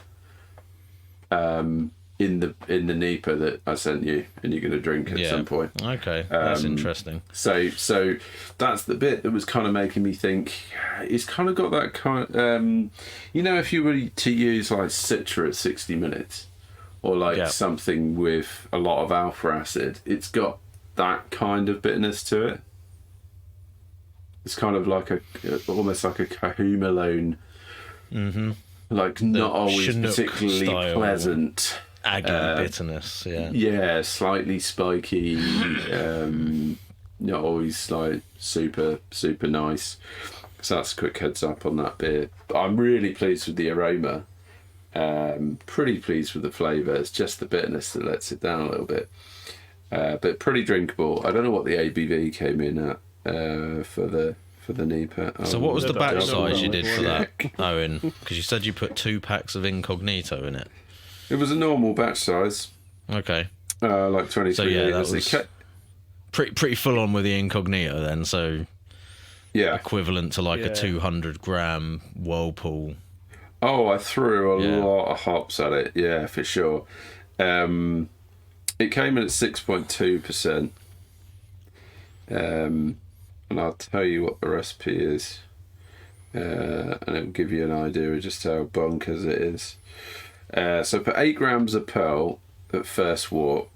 And then I used a pack of Citra Incognito and a pack of Mosaic Incognito. So that's 200 grams, the equivalent of in the Whirlpool. And T90s on top. Then I also added 50 grams of Galaxy and 50 grams of Superdelic. Woo! So it's a 300 Galaxy, gram. I wonder why it's so bad. 300 gram Whirlpool. Yeah. Hold on, I think Don't there's discount salt. the Galaxy. And then I used what was in the dry hop. I actually went bigger Whirlpool, lower dry hop, and I put in 120 grams, equivalent of 120 grams of Citra, which was Spectrum, 80 grams of Galaxy, and 50 grams of Superdelic. So in total, it came in at the equivalent of 558 grams of hops. So over half a kilo. It doesn't drink like that though. It's not like pure crazy. It's taken a while to calm down. Have we moved away from the Citra? We have. We're just babbling on about my NEPA that I sent you guys alongside the Yeah. alongside the Pilsner. Yep. But yeah, Sorry. give it a try. It's not the best beer in the world, but give it a try, guys. Let me know what you I'm thoughts still are, drinking please. this. Calm down, buddy. Owens. Calm down. Are we going to break to a commercial? in a I am second? not In fucking which case, I'm going to have to go and get commercialing one. Hold on, you're the one that was calling for it. Yeah, I was calling for it. Sure I've I got, did. I've Hang on, got gotta Andy's, break some, boys. hang on. I've got Andy's Hellas, which I've still got a couple of gobfuls left. I've got mine, which I've got basically half a glass left, and yours, which I've got fucking 3/4 of a glass left. I've got this stuff. Are we doing well, a commercial as well? I think Andy's you ought been to quite just down each responsible one. there. Yeah. All right, fuck it. We're doing a commercial. Go get a commercial. Commercial break. Go. I grabbed one. Okay. Have you got yours, Tricky? No, I'm gonna have to go and get one. So say something, We're gonna Andy. Take it to the. I'm going to Talk. talk to Andy. I want to talk to Andy. Andy, quick Yes. question for you, because I'll be honest with you. One of the things that's really surprised me is I know that Owen's B80 is roughly similar to mine when it comes to element power, Yeah. and yours ain't far off. You've got a 4.5 in yours now, haven't you? No, what was it? 3.5. Okay. I think it varies, right? So it's a 3.5. I can swap the element because I'm using a big pot. So if I'm doing a double batch, there's You'd use a 4.5. 5.6. 5.5. Wow, Jesus. 5.6, yeah, kilowatt element for that, and then it's a 3.5 for the 23 litre batches. Okay. But So- I think the diacetyl all comes down to me not raising that temp or doing an extended lagering period at 6 degrees. I think I rushed that. I think that's what's happened. So Do you know if the I- thing that I'm most surprised about my beer for? Is the fact that there's no vegetal flavour in that. there's not. And there's none, which is the weird thing. Mine and There's Tricky's fucking are none. mine and Tricky's are reeking at diacetyl. Like Tricky's absolutely stinks of reeking. diacetyl. That is what that is. See, when we were like, oh, that's pure funky, right? It's It wasn't diacetyl. until it clicked. I'm like, that's diacetyl. Big time, yeah. It But mine, clear. wasn't until we got to yours, and I'm like, I'm not getting this mad honk, and it's diacetyl, right? Absolutely, yeah. And then totally. Owens didn't have it, and I'm like, so that's such a cool thing, because it was just yesterday I was clearing some old beer, and I was getting diacetyl off like an old Nipah or something, right, with mine, or like and it was like just diacetyl, and I'm like, that's diacetyl because it's Yeah. that Weather's original sort of thing, right? That And I'm butterscotch. like, that butterscotch sort of crazy, and then it's like I'm getting it tonight, and I'm just like, right, this is me. I'm learning now, right? Because the thing about my beers is I always try to leave them in the keg for long enough for that diacetyl to so fuck see off. that hellish you had tonight. That was that had that pure extended crazy 6 degrees sort of diacetyl thing that Utopian were telling us about, Yep. and I'll maybe need to try it again. I'll but finish is- this one as well, Is but there it any makes a difference. diacetyl? A smidge. Is there? Like a smidge. Go and get some. Go get some now. I'm gonna now, yeah. Do it. I'll talk bollocks for a couple. Oh, Owen's back. I'll talk bollocks back. with Owen. Yeah, talk to me. What are you guys talking about anyway? So we're talking about the difference between my beer with the extended lagering and the lack of diacetyl. Tricky's beer with quite a big chunk of diacetyl, but Andy's beer with that slight. You see, Andy's back and he can smell it. No, I'm saying no because it's like it's There's honey. a touch, mate. No, there's a It's- fucking touch. And I tell you what I get from your Hellas, which honestly Hellas is is pure honey. It's it's like a- owns that. Andy, you know how susceptible I am to it, but there is a fucking touch. It's not a lot, but it's a touch of acetaldehyde on this. Like a green apple. Just like a fucking smidge, but it's there.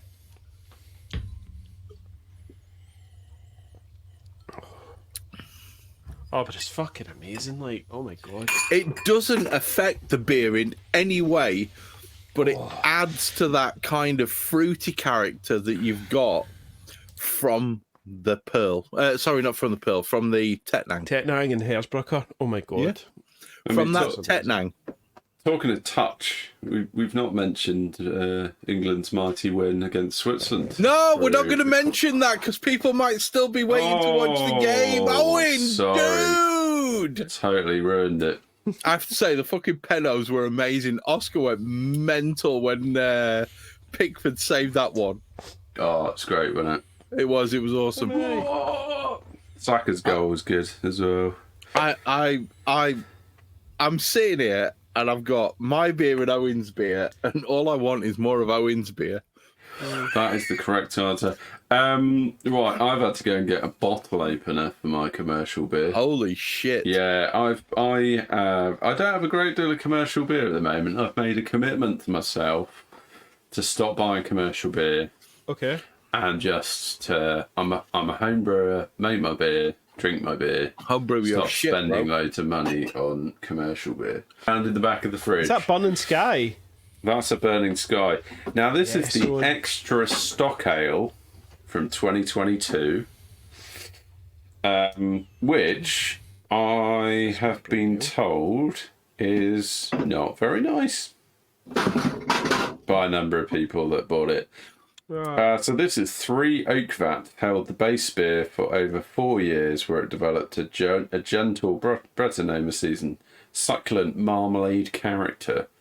A fresh beer was brewed specifically to blend with it to bring a youthful Can I just say frivolity. Make it feel like Brettanomyces? Yeah, Brettanomyces? Britain out. Not Nemesis. Nemesis. Brettanomyces. I'm so sorry, Chris. Thanks, Chris. I shall ensure that I re-educate myself. Thanks, Dad. So, yeah, this is Burning Sky. If anyone's not heard Burning Sky, I think they are a Sussex brewery. Who's not? Make a lot of great beers. Is it Mark Travenier or Mark, Tavernier? I can't remember now. Yeah. Big shout out to Brett. Brett he won. Bollard as well for winning the Burning Sky Malt Miller competition last weekend. It was a belter. Credit to Brett. He's been sharpening his mixed fermentation tools, and he came out with a good one. So this is definitely Bretty. Okay. Definitely oaky. Yes. Definitely funky. That's what I love. Smells like it's going to be sour. It's quite dark. It's hazy, despite the fact that it's been in my fridge for It's almost a red. long time. It's caramel colour in it.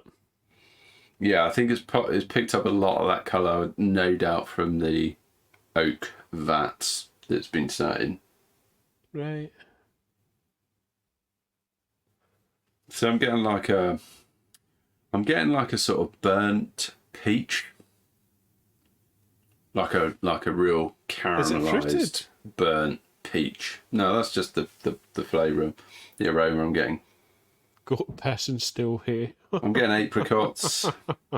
Daddy. I'm getting goat piss and stale hay. Sounds delicious. I'm getting hay. I'm getting hay. Everything I look soaked for in a goat beer. piss. It smells alright, actually. I was expecting this to be quite a terrible beer from what a lot of the guys told me who did buy this beer. It is 7.2%. So wish me luck in the morning. Probably because it's dried out. I'll give it a taste.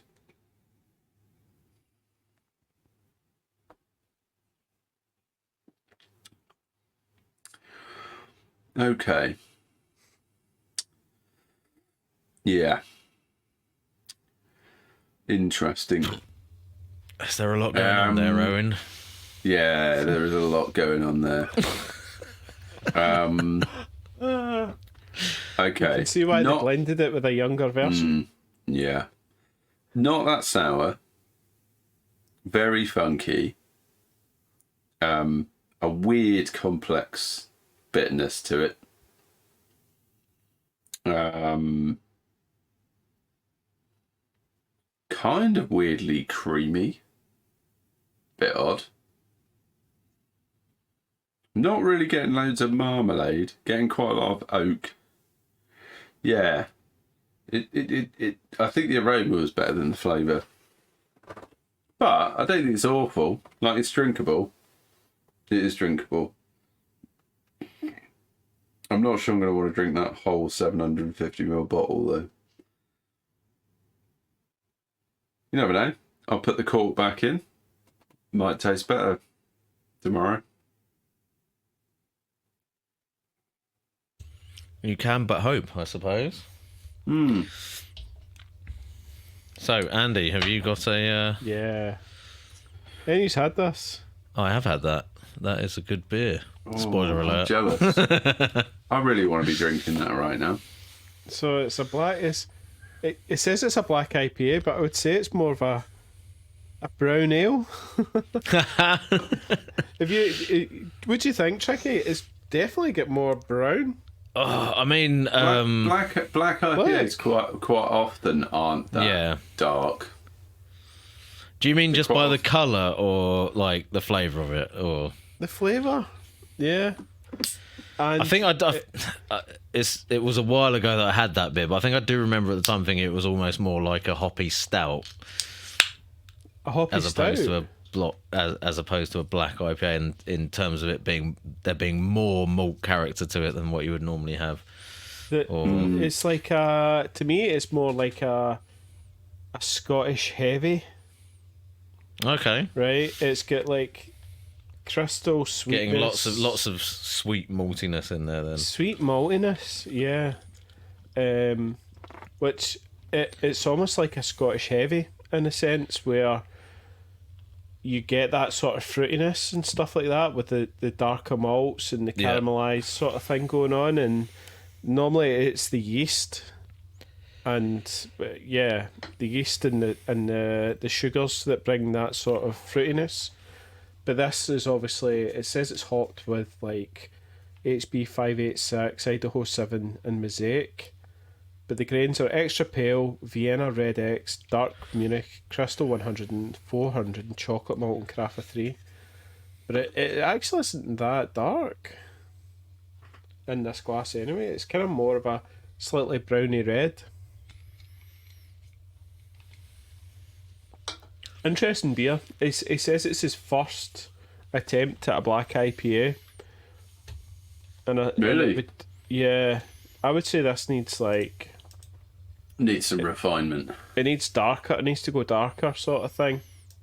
Yeah, I think I do remember thinking that was a really nice beer, but not really quite a black IPA as I recognise it. Yeah. I think it's like a Scottish heavy. It's like there's a tricky balance of like how much roast do you put into a black IPA, and some people might say it should just be an IPA that's just black, right, and there shouldn't be any roast flavour in there. I do not adhere to that. I don't either. I think characteristic of the style is having just a little tiny touch of roast. I think that's why you see a lot of the recipes also have some crystal. 100%.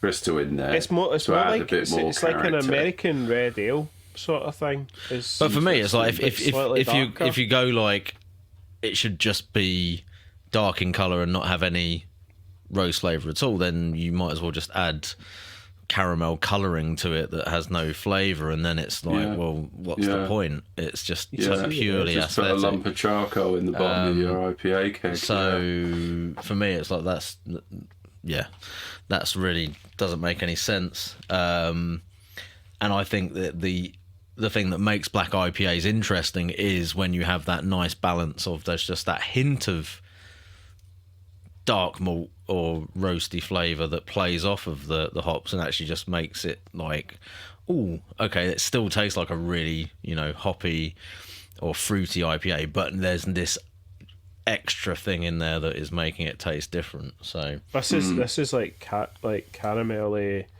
crystally sort of thing. It's almost like how the original American IPAs when they were putting loads of crystal malts in and stuff like that. It reminds me of that, and then they've darkened it. Yep, good. Just enjoy it. It's actually very nice. don't know where Chris has gone, so I guess I better go next. Go for it, Triggy. I've only got modest beers in the fridge because that's who the order came from. Yeah, I'm kind of, well, to be fair, I'm kind of similar to Owen at the minute. I'm trying to like not order loads of extra beers, and I've got my Bruiser subscription that I'm still doing because to be fair, I do quite like. You guys try to cut down on your drinking. Not necessarily the drinking, but just the paying for it when I've got gallons of it in the garage. But yeah, I think it's more that for me. Yeah, I'm trying to not drink during the week as much. Become more Yorkshire.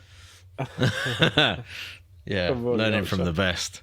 But yeah, it's a little bit of not wanting to drink as much during the week and like going, why am I ordering dozens of cans of beer when I've got like kegs and kegs of it in the, it seems a bit that you need to get through. Seems a bit daft.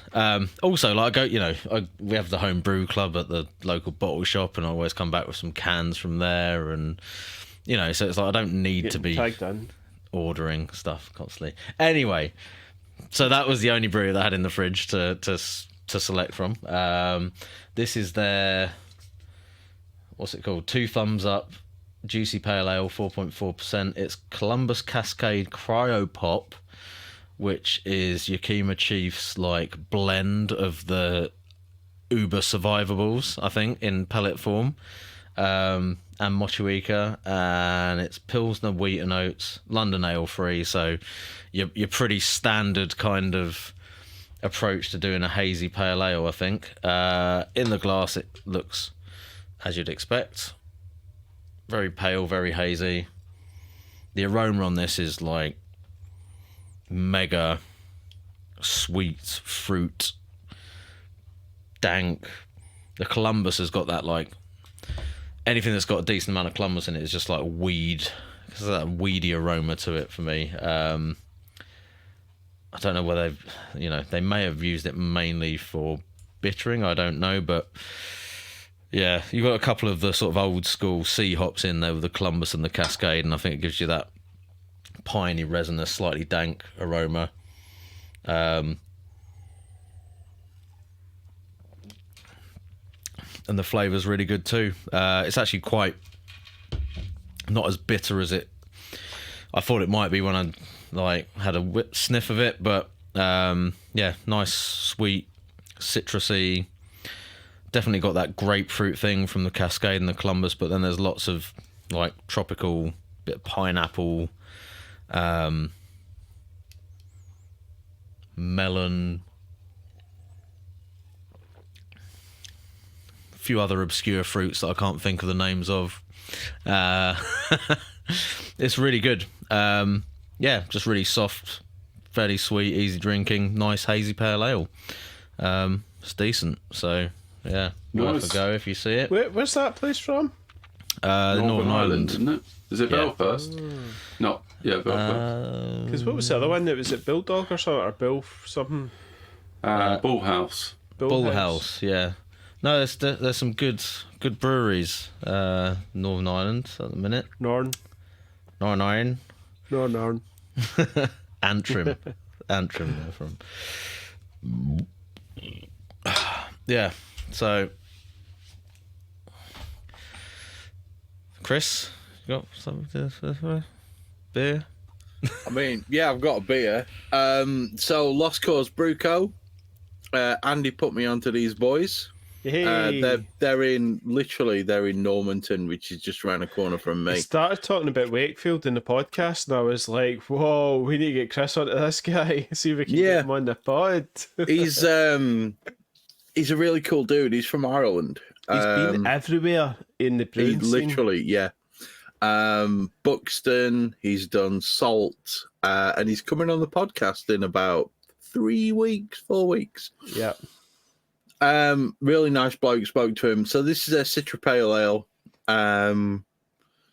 And it's an interesting beer. What a choice, Chris. You're like, oh, I need to get away from all this Citra beers, and then I'll be honest with you, Andy. I grabbed the lowest ABV thing that was in my fridge. You actually chose the all Citra beer. Because I am absolutely fuckadoodled, I'll be honest.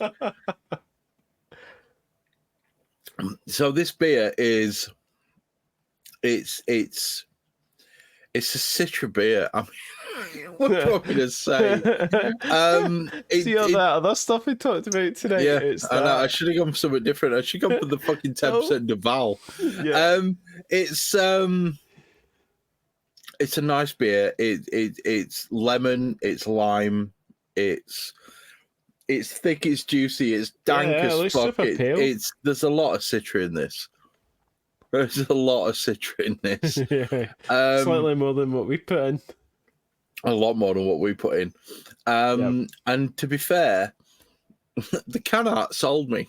Yeah, that's the thing. I think what I was trying to say was to stand out in this market, you have to have your market materials. It's a lovely bit. I'm just going to be at the cam a minute.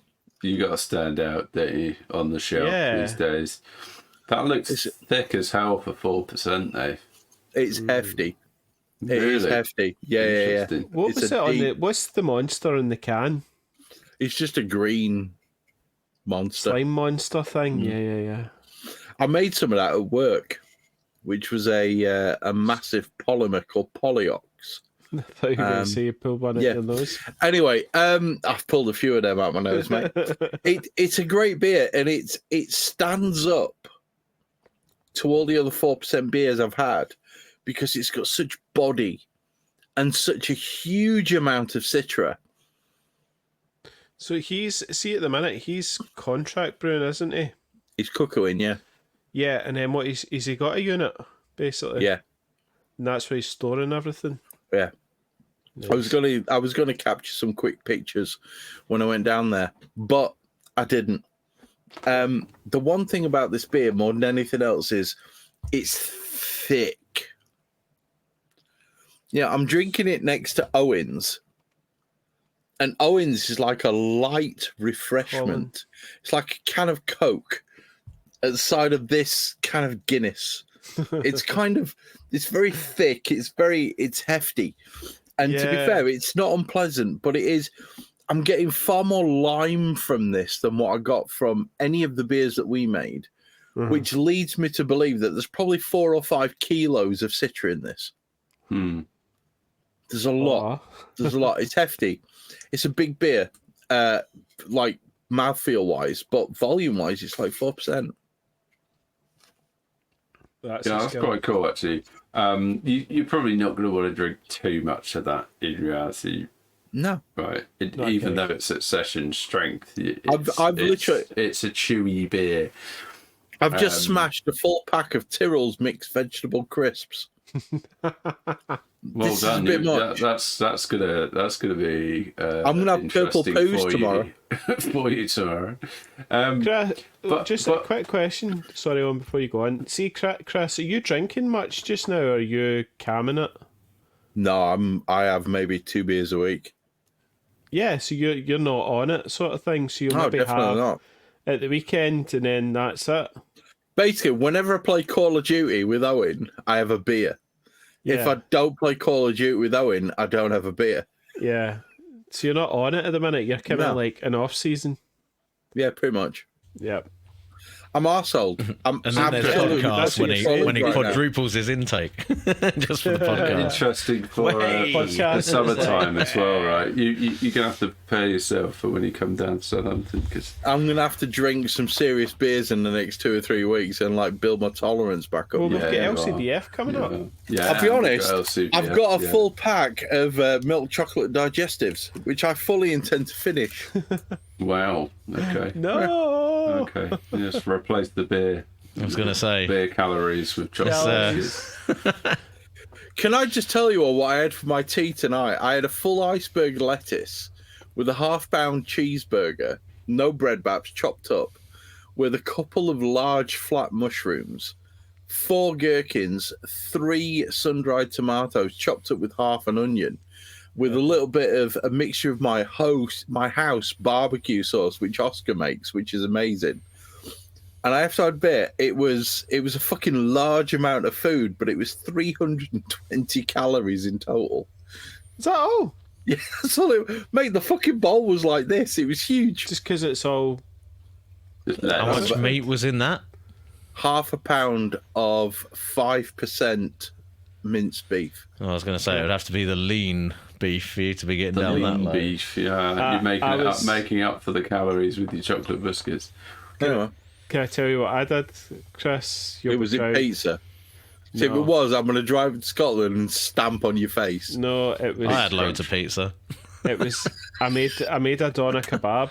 Fucking Oh, loads. legit. Right, and it was half a kilo of like lamb mince, and then 20%. Tell me it's 20%. Yeah, of course. And then Let me get my fat content vicariously through you. But then what I did was Sarah got like 550 grams of like chopped lamb, like sort of like just lamb chunks, and then I put that in with it. So you make this, you dice up the onion, and like all those spices, the crazy spices, put in this doner mix, and then you make it into this big flipping sausage, and then there's just chunks of lamb throughout it. It's legit. And then the spike deck it posted. Yeah. So just on the lamb spike. Shout out to Deck. And then in the Kamado, 200 degrees until you get 66 degrees. That's why they call me Mr. Fahrenheit. But go and on. then pita breads. What else? Pittas, and then I made up a garlic mayonnaise sort of thing, and it's like sour hate you cream. right now. It's like a mix of sour cream and mayonnaise and like powdered garlic and onion, and then actual like diced garlic, that easy garlic stuff, and then like onion salt, and then lettuce. Oh Andy, my God. I could not hate anyone more than I do you right now. Oh my God, my brother was over, and my brother was just like in heaven. Like it was just like It's Andy, legit. Fuck's sake, like legit. I had a bowl of noodles and 2 crumpets. Oh, What were the names? The left and right.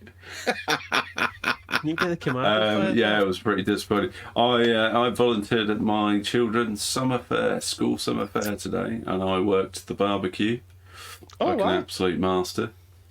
Served up several thousand cheeseburgers today. What was the grill you used? It's just a huge hot plate. Were they as good as the cheeseburgers that we had at yours? Burgers, or were you educating them on the smash technique? No, there was no. It was, it was the burger patties that are separated by paper. The top quality stuff. The top quality stuff. Yeah. Legit as fuck. Yeah, stuff. Yeah. No, it came from Alton's, which is a good look. Do you know? Fish has just said, "I'm so hungry." Do you know the best bit about collie fish is he's vegetarian? Oh, bless him. Really? Doesn't eat fish then? I'm not entirely sure if he's an enforced vegetarian or if it's just because he thinks it's good for the planet. It says I'm so hungry. Like I was talking about these crazy food. I did burgers yesterday, Chris. Just flamed. I took out all the thing and just had the grill, and then just flipping in the Kamado. Salt, pepper, butcher burgers, like the beef steak burgers, man. And then what did I put? I put mozzarella, like grated mozzarella, and then a slice of this smoked ham thing that was super thick. That was at Lidl, I think, and on it. And then it was a wee bit of lettuce and and jalapenos. Mayonnaise, boom. Tricky wants a burger right now. I was just thinking to the last batch of smash burgers I made, and I was like, oh fuck. I put some onion chutney in there. Oh, dude! And it was like, this is a game changer. Fuck. You're a dirty fucker, Tricky. Honestly, bit of onion chutney on one of the buns. Whatever your choice of sauce is on the other side, go for what you like. But can I just say, homemade bacon, burger cheese, sauce? Burger sauce, bit of onion chutney. That little bit of sweetness that it adds in there is just like Oh, Can I share Homer with you Simpson guys? drooling like when you get. The I group wanna share. group chat sometimes with all the burger stuff or the barbecue. Like it's just my barbecue game has just went through the roof. Can I just Everyone's share so with you happy. guys Thank you, a Chris. change that we've made to our house burger sauce? So it's 3/4 of a part of mustard, 1 part ketchup, 1 part mayonnaise, but then a tablespoon of Worcestershire sauce. And let me tell you, it makes a difference. And also, if you can get it, because the last batch that we did was different to the batch that we did today, I'm writing this. you can get Henderson's relish as opposed to Worcestershire sauce. Is it the American Dude. American mustard? Absolutely, yeah. The dirty cheats mustard, yeah. Aye. And there's a massive difference between when you use Heinz 100% sugar and Heinz 50% sugar. Wait, can you go through that recipe again so I could just write it down? Okay, so it is 1 part Sainsbury's own American mustard. Oh, so we're doing, is that 1/4? No, it's 1 part. Oh, sorry, 0.7. So it was like just under a full tablespoon. And then it was 1 part Sainsbury's low-fat mayonnaise. Or it's called lighter, I think it is. And then it was 1 part Heinz 50% sugar ketchup with 1 part with a Henderson's relish. And it made a burger sauce that was so good, the wife had 2 tablespoons of it. It was phenomenal. Now, me personally, if I'm honest, Liam Perrings, so it's not Liam Perrings, it's relish. no, well, it was Henderson's. It wasn't two Liam different Perrins. ingredients. No, there was no Liam Perrins in it. It was only Henderson's. Oh, okay. Oh, relish. Normally, I put Liam Perrins in, but I had Henderson's today because I've only got the X1 Liam Perrin Special Edition Extra Mature. So I just used Mature. Henderson's. Wash your sister sauce. Wash your sister. Yeah. Worcestershire sauce. That's the one. I'll give that a Worcestershire. Andy, if you want to amp it up, because I can't do this with my kids, you need 3 dill pickles chopped fine, thrown in with the sauce, and just a hint, like a half a teaspoon, if that, of garlic powder. That's what I did last time, and it was beyond epic. I was eating that shit out of the bowl with a spoon. Right. Surely the pickles are non-negotiable. They've got to go in. I've got kids, man. Why are Oh, they don't like the green shit. Abigail won't eat the green shit. No burger sauce for you then. Well, she don't get none. That's how it's. And also, I've got to say You this can have because standard ketchup. everybody will say this, right? The cheese that has to go on the burgers is fake cheese. You have to have fake cheese slices. Anything other than fake cheese slices, you're just bullshitting yourself. Really? Oh, Yeah, I man. know. Cheese. No, not even sliced cheese. Like the fucking Sainsbury's own. the fucking- the with fucking the you peel them out the paraffin. Aye. Yeah, them's the ones, man. I still can't bring myself to buy that shit. I'll just It's epic. I'll get a good melting cheese, like some I just like Gouda or just mild cheddar or whatever. No, Can't bring myself to buy that. mozzarella. Just good Mark, mozzarella. Mr. Mozzarella's Collifish, the reason why I don't cook for a living, mate, is because there'd be fuck all left for everyone else that would weigh 900 pounds. He feeds this family. I've got a son that can eat more than most humans. Like, I am so happy for this group introducing me into proper barbecue food. There's Because so much of a My difference. life is man. just so much better for it. Owen, I'm not going to say this when they come on the podcast, but Lost Cause, yours, Oh, It's different beers, different horses for courses, mate. You're always going to choose a lager over I am. To be fair, yeah. it's that Bohemian Pilsner malt though. It's just it like fucking is. That's it's the killer, pure man. honey. That's the Totally killer. screwed it. In anything, right? It's also been an interesting experiment with one of us just changing one variable, and in particular be able to go, you can tell just how much better floor malted Bohemian Pilsner is. Yeah, thank you. The one thing that I want to understand It is worth the money. I want to understand how Tricky's beer ended up the way that it did.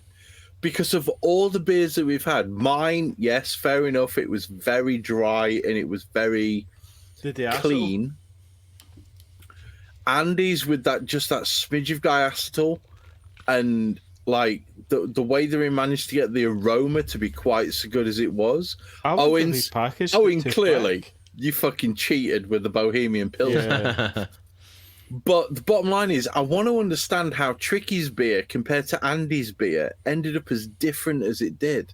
But we both ended up with quite a bit of diacetyl. And You didn't have so much as Tricky. Tricky had quite a lot. How big's your element, Trick? It's induction hob. 3K. Right. Buffalo. Weird. Doesn't But the diacetyl produce a massive fermentation. Yeah, no. It's No, not. but it's the SMM. It's the SMM No, that's production. DMS. DMS. It's SMM not, is It's not DMS. DMS. It's not DMS. It's Yeah, not. no, it's different. What's the It's not- precursor for diacetyl? I love that question. How big is your element? It was like, how big's your dick, Tricky? Yeah. Trick, did we package too quick? I mean, It's I the, think I you just got it. confirmed you've got a Wait. It's fan. the alpha acetolactate, isn't I it? was. I tend to rush with the hoppy lagers through quicker because I'm like, I'll get it down to 14 Yeah. degrees, dry hop, and then off it goes. Uh-huh. Do you know what I mean? So How quickly There's- did yours come off of the trub after you'd completed fermentation, after you reached terminal gravity? I don't know. It would have been. Day, maybe 2?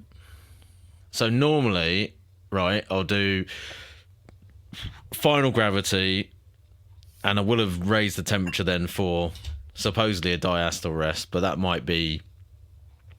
I didn't really keep any proper records for this brew, No, neither did which in I. hindsight probably Yeah. should have done. It was a major. It's But I've got a feeling it was probably like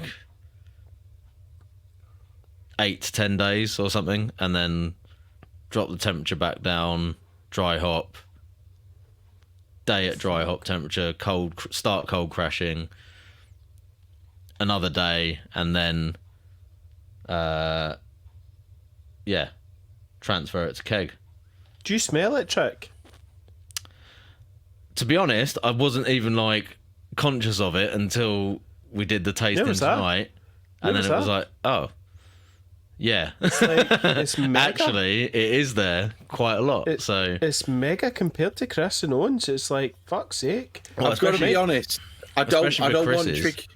I don't want Tricky to feel bad about No, this, but- because this is one of those things that we're always going to get when we do a but 4-way check.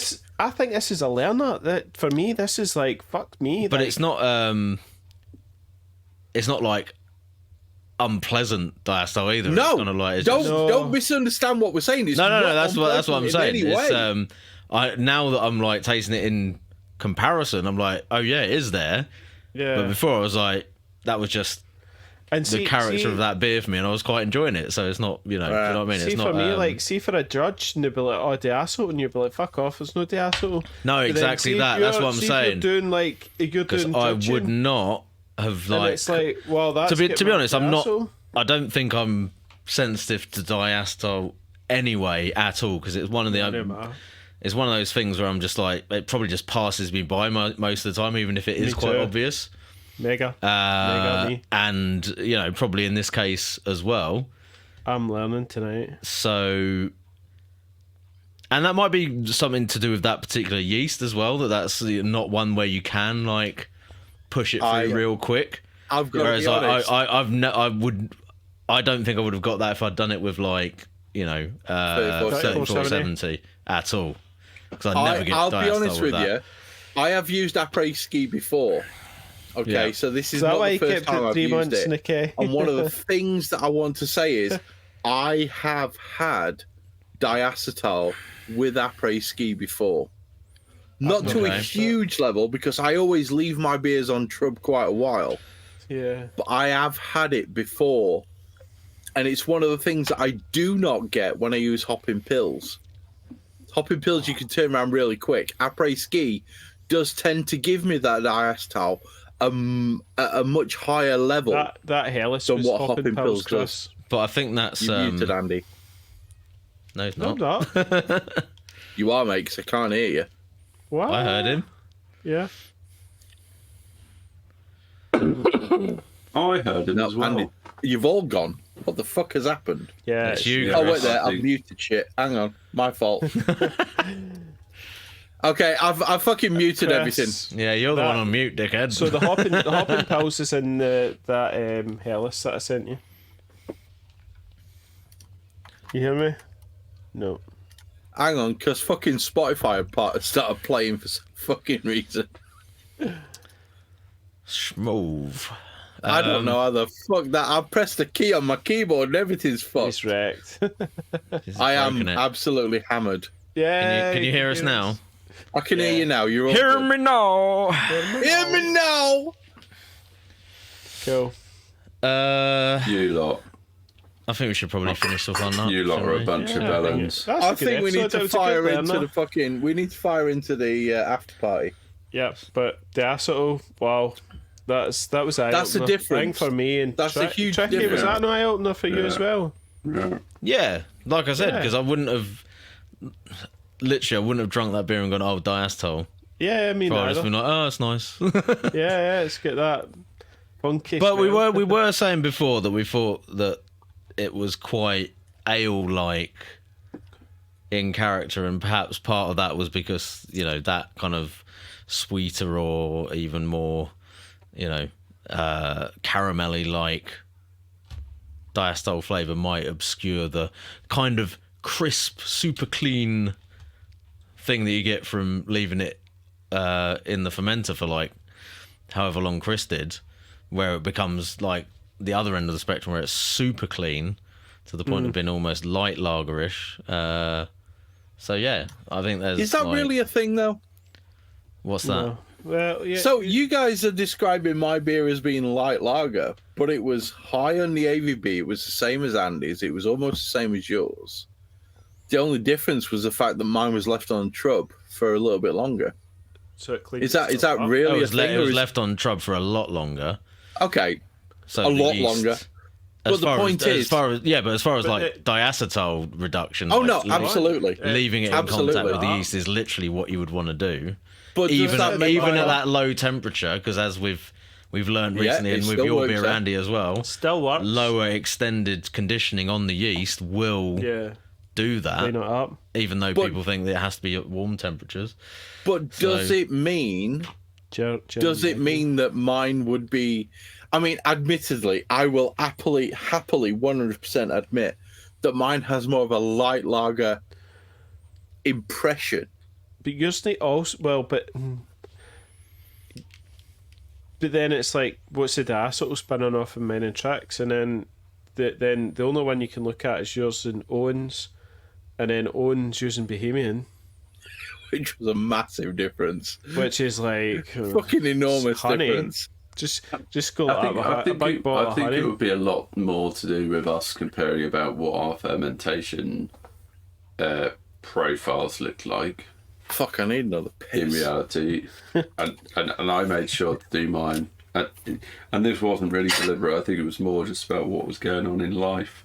But I left mine at 10 degrees for quite a long time to So yours ferment cleaned slowly. up as well. So I think, tricky pressure fermented is at obviously a higher temperature. You ramp it too quick. Don't do a Yeah, long no, enough diastole I rests. think it was doing it That's an eye opener. faster. Yeah. Because I'm pretty sure me and Tricky had kegged round about the same time. We did, yeah. Yeah, I think you guys were like, you guys had kegged yours, and I hadn't even ramped mine up yet. Yeah, Yeah. no, Like, mine was still sat at 10 degrees. When pretty you sure kegged that I yours. was conscious of like I need to put a different beer in, and it was something that needs to be fermented at a higher temperature. So like, this needs to go like Yeah. okay, like go Yeah. through the steps, Yeah. dry hop as soon Yes. as you can, and move on. There's always that danger, right? In terms of like, I don't brew anywhere near as much as I did before, and I remember being like, right, I need to get this out the Yeah, FV. You know, you couldn't turn them around quick enough, right? Now I brew like once a month. Guys, at the risk of sounding like an absolute twat, which I do most of the time, Yeah. I believe we need to end this one because we're at the point where we're just fucking jibber jabbering as if we're having a conversation. Yeah. So Jibbery let's end jabbery. this one, guys. If you give me a second, I'm going to fire up a. Off the party.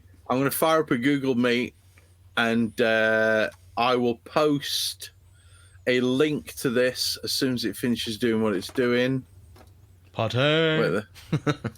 Let's have a bit of an after party tonight because we haven't had one for a while. I'm going to bang it in the chat. It's there. I'm going to stick it on Discord, which I don't have open for some Excuse me. fucking reason. I'm going to bang it in Discord, and we will stick it in the podcast announcement section on Discord. So if you want to join us, click on that. But guys, tonight has been a very inebriated discussion of how we did what we did and why we did what we did. And more importantly, how different a recipe can turn out simply by taking it off the trub quick, using a slightly different Pilsner malt, and more importantly, leaving it on the trub for a lot longer. And guys, it has been fucking epic. I love it. So amazing. Let's do the next one with Idaho 7. And everybody say goodbye because I'm about to end the podcast. Bye. Fuck me in the nose. Who wants to say it? Who wants to say it? Mound the bevies. This one's in the bag. Bye. Yeah, man. We're in the bag, guys. We'll catch you later. Peace out. Love you all. Bye. Bosh. Bye. Bosh.